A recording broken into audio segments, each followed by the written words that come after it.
Hugh Hefner's Playboy bunnies appeared to live the high life, but the reality of working and living with the world's most famous Lothario was far from glamorous.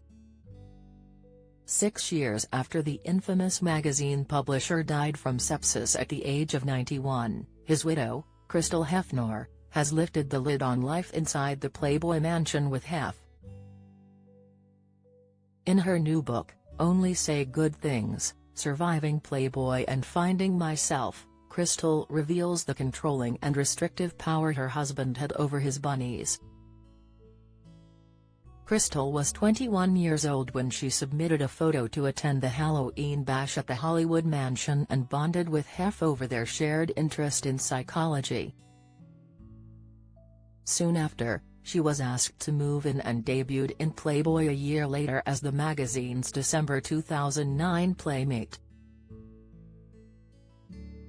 There was a 60-year age gap when Crystal and Hef married in 2012 and she became the wife of a multi-millionaire husband, with expensive cars, designer clothes and a lifestyle that many Beverly Hills wives envied.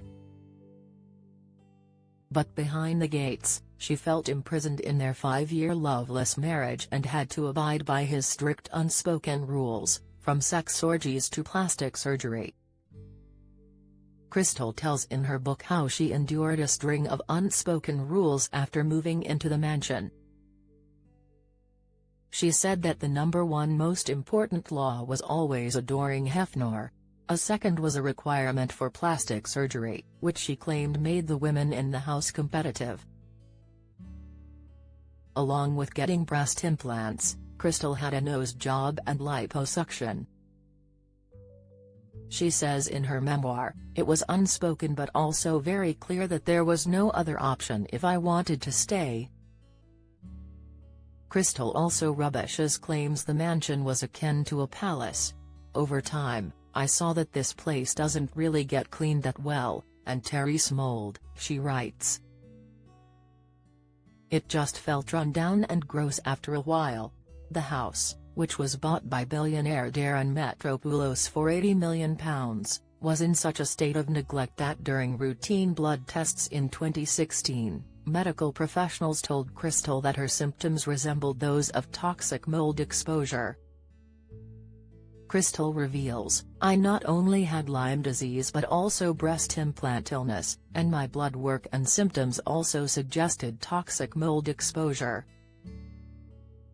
This whole time, the mansion had been breaking me down, one way or another. The house itself was literally making me sick. The funniest thing to me, darkly funny, was the way that Hef had always insisted that the mansion was better than the outside world, right down to the air." She added about the 29-room house, "This was a beautiful English Tudor home, and my family is from England, on 5 acres in the middle of Los Angeles. But over time, I saw that this place doesn't really get cleaned that well. Everything was moldy and dusty, and it was just hoarder central in the mansion." She said it wasn't just her or Hefner's home that was neglected, even the animals were. 2 lovebirds caged in his bathroom were, she says, treated so badly that they kept dying and having to be replaced. Eventually, somebody realized the poor animals were dying of thirst because the metal ball in their water dispenser was stuck. Despite Hefner possessing a zoo license which allowed him to keep monkeys, peacocks, toucans and other exotic creatures, Crystal told how all those animals appeared so despondent and melancholic. The model also reveals that she used to find girls for sex orgies with Hef during their marriage, and husband liked to be with at least 5 girls at the same time when they got intimate. But, despite being hailed as the man who sparked America's sexual revolution, his wife reveals that he was bad at sex. She describes how, despite its image as a wild, unbridled passion playhouse, the mansion was the backdrop to a programmed sex farce. There was no kissing, romance or intimacy. This was a well-oiled and well-practiced sequence of events. one that went the same exact way every time, she writes. Picking some girls from the party and bringing them up. Changing into the uniform for the job, silk pajamas. The dimming of the lights. The music. The porn. Passing the pot. And then the sex. Even on their first night together, Crystal describes lovemaking with the millionaire as odd and robotic. She writes, "It was like Hef was just going through the motions of something that had once been fun and sexy.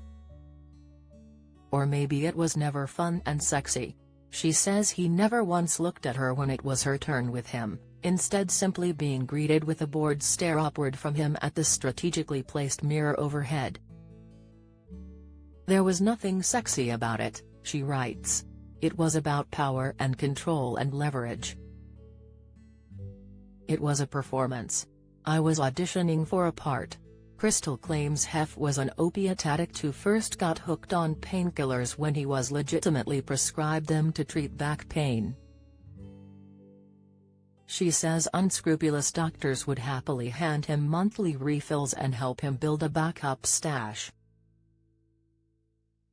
She tells how as Hef grew older, he would try to keep up his partying ways, with the publisher prepared to give up a limb before he gave up erectile dysfunction drug Viagra. Crystal's revelations have sparked anger among Hefner's friends, with some accusing her of lying. Former Mansion resident Jennifer Saganor, the daughter of Hef's personal physician and best friend, Dr. Mark Saganor, accused her of taking a victim stance. Take off your bunny ears. Stop promoting a brand and image that you are claiming to be a victim of. It is inconsistent, she blasted. She chose to be there and chose to go back. She is playing the victim card, and this takes away from actual victims of sexual abuse. I was there for 4 decades, and she was there for 7 years. Crystal knew what she was getting into. She got paid for her services. She promoted the brand and is continuing to promote the brand. After she's made millions of dollars, she has come out saying she was held against her will. Model Kimberly Conrad, Hefner's wife from 1989 to 2010, also defended the Playboy mogul. Following the release of Crystal's book, she slammed those who speak their version of their idea of events in hopes of riding a wave of headline relevance and accused Crystal of making a quick buck. Kimberly added, "I'm speaking out now for the first time about Hef because I feel compelled to speak on behalf of someone I love, who is no longer here to speak for himself." Crystal Hefner's book, Only Say Good Things, Surviving Playboy and Finding Myself, is out now.